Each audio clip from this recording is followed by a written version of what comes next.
Isu hangat kita pada malam ini, saudara-saudara, adalah melibatkan Zahid Hamidi. Allah takdirkan BN jadi penentu pembentukan kerajaan, kata Zahid Hamidi.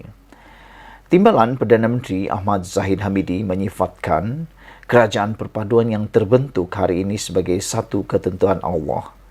Menurut pelbagai persepsi negatif yang dilemparkan kepadanya dan UMNO BN sejak PRU 15, dia berkata, atas faktor itulah parti berkenan mengalami kekalahan teruk. Keadaan itu katanya menjadikan mereka kekurangan kerusi untuk membentuk kerajaan persekutuan. Pun begitu, Ahmad Zahid yang menang tipis semasa mempertahankan kerusinya di Bagan Datuk menegaskan, dalam keadaan begitulah UMNO BN menjadi penentu kepada pembentukan kerajaan pusat, bukannya parti lain. Tanpa kami sombong atau rasa berbesar hati, tapi kita BN telah tentukan bahawa tanpa 30 kerusi ini, yang 82 PH takkan terbentuk kerajaan, kata Zahid Hamidi. Kita lihat Allah tentukan bahawa 82 campur 30 cukuplah 112 kerusi minimum untuk bentuk kerajaan, kata Zahid Hamidi. Ahmad Zahid berkata demikian dalam ucapannya pada majlis makan tengah hari meraihkan pembentukan kerajaan di Shah Alam Selangor hari ini. Dikenal lalu jatuh cinta. Tambah pengerusi BN berkenan, keadaan sama dapat dilihat apabila wujud kerjasama pelbagai parti termasuk dari Sabah dan Sarawak untuk membentuk kerajaan yang kukuh. Apabila undi di Dewan Rakyat cukup 148 kerusi itu untuk membentuk kerajaan 2/3, katanya.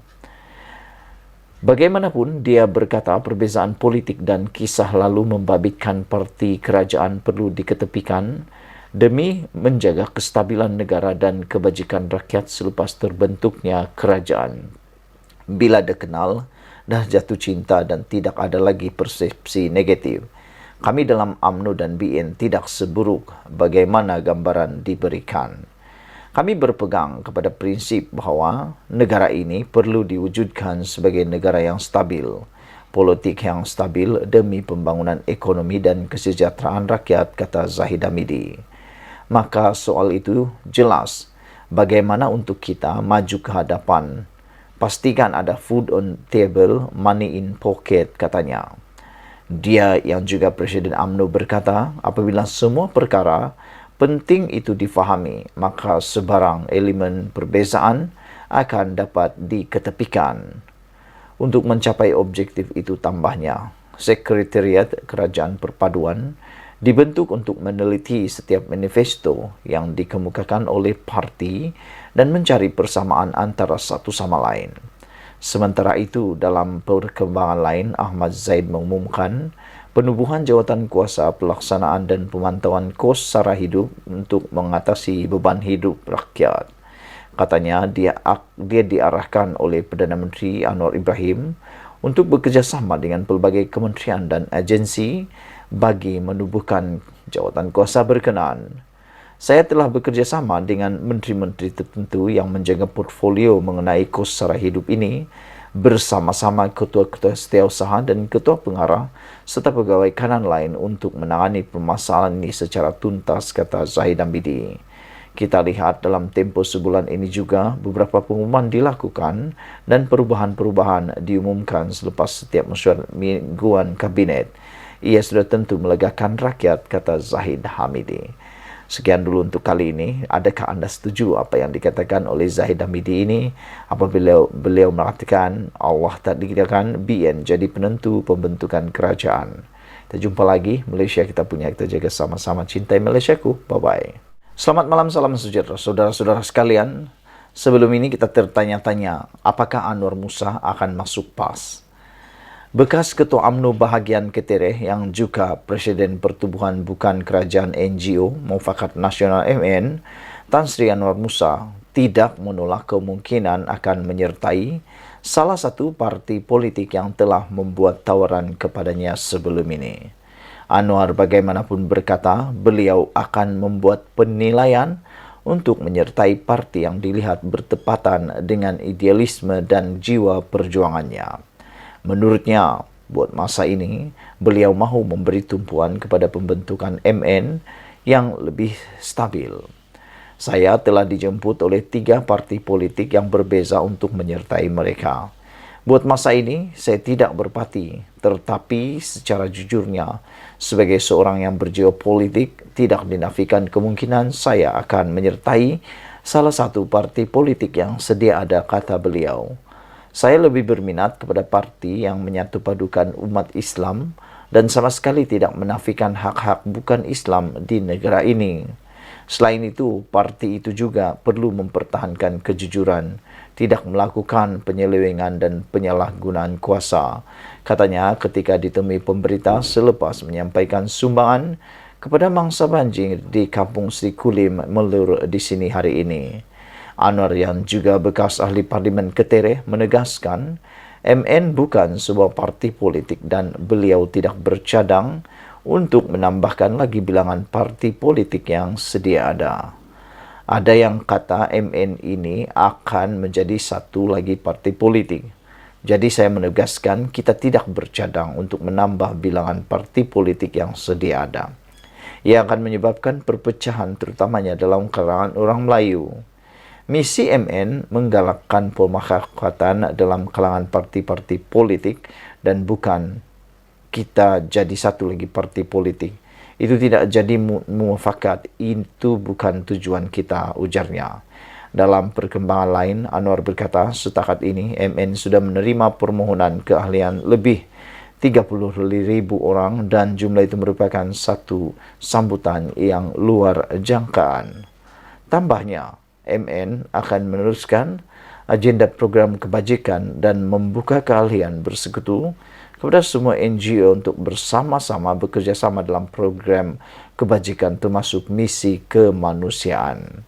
Saudara-saudara sekalian, mohon kiranya Anda meninggalkan komen Anda tentang isu kali ini.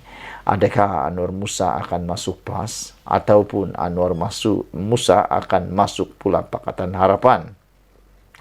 Jika itu yang berlaku, maka adakah ini akan bermanfaat kepada Pakatan Harapan?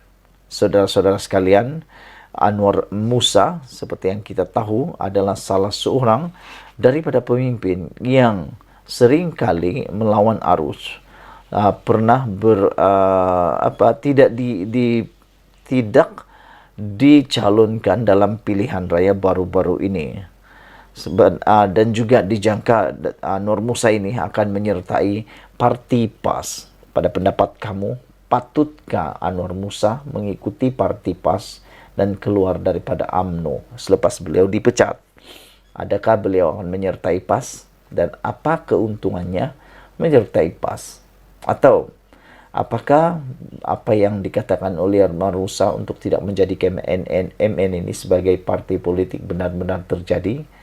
Terima kasih kerana menonton channel ini. Jangan lupa tekan butang subscribe untuk mendapatkan isu-isu terkini dan membantu mengembangkan channel ini. Kita jumpa lagi. Selamat malam, salam sejahtera. Terima kasih kerana bersama dengan saya di Nazilin Unity Channel. Baiklah saudara-saudara sekalian, isu hangat pada malam ini ialah apabila Tun Mahathir Mohamad mula buka mulut, buka cerita tentang pelantikan Timbalan Perdana Menteri Zahid Hamidi. Sebelum kita teruskan, sila tekan butang subscribe untuk mendapatkan isu-isu terkini daripada channel saya ini.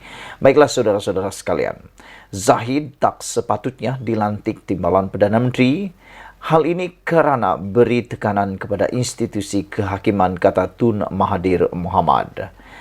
Pelantikan Datuk Seri Dr. Ahmad Zahid Hamidi sebagai Timbalan Perdana Menteri dilihat memberi tekanan kepada institusi kehakiman untuk menjalankan tugas secara adil dan tanpa gentar dalam kes mahkamah dihadapi Presiden UMNO itu.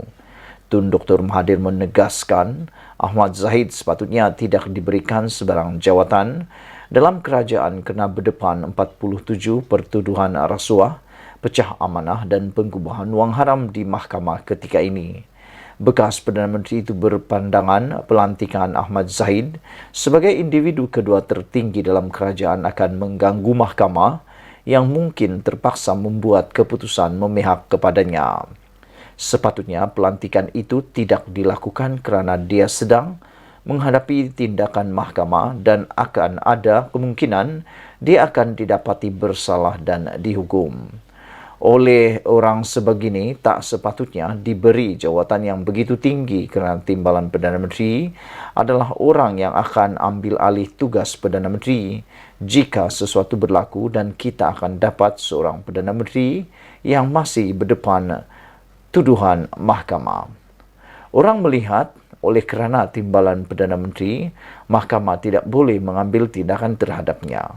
Ini akan mengganggu pihak mahkamah untuk membuat keputusan. Mungkin mereka akan dapat tekanan dan undang-undang mungkin diketepikan, kata Tun Mahathir Mohamad. Ini bermakna dalam negara kita tiada lagi kedaulatan undang-undang, pemerintahan yang mengutamakan kepentingan orang tertentu dan menyebabkan kerajaan tidak dihormati oleh rakyat, kata Tun Mahathir Mohamad dalam satu bual bicara bersama BH di Yayasan Kepimpinan Perdana di sini hari ini.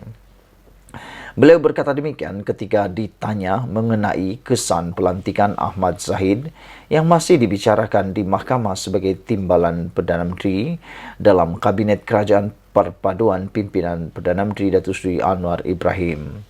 Pada 24 Januari lalu, Mahkamah Tinggi memerintahkan Ahmad Zahid membela diri terhadap 47 pertuduhan rasuah, pecah amanah dan pengubahan wang haram dana Yayasan Akal Budi selepas pihak pendakwaan berjaya menimbulkan kes prima facie bagi semua tuduhan terbabit. Mengulas lanjut, Dr. Mahathir menegaskan Ahmad Zahid juga sepatutnya meletak jawatan Presiden UMNO dan menolak lantikan sebagai timbalan Perdana Menteri selepas parti pimpinannya kalah teruk dalam pilihan raya ke-15 baru-baru ini. Dulu selepas PRU14, Datuk Seri Najib Razak sebagai Presiden UMNO selepas kalah dan kemungkinan dihadapkan ke mahkamah, dia letak jawatan. Sepatutnya Ahmad Zahid juga berbuat demikian kerana dia punya masalah yang sama dengan Najib, maka dia patut tak pegang apa-apa jawatan, kata Tun Mahathir Mohamad. Selepas itu, baru kita dapati mahkamah tidak terganggu dengan tekanan bahawa orang ini adalah pembesar dan undang-undang untuk pembesar tidak patut dikenakan seperti orang biasa, katanya lagi. Saudara-saudara, itulah buah mulut pendapat daripada Tun Mahathir. Kita ikuti terus ulasan yang seterusnya.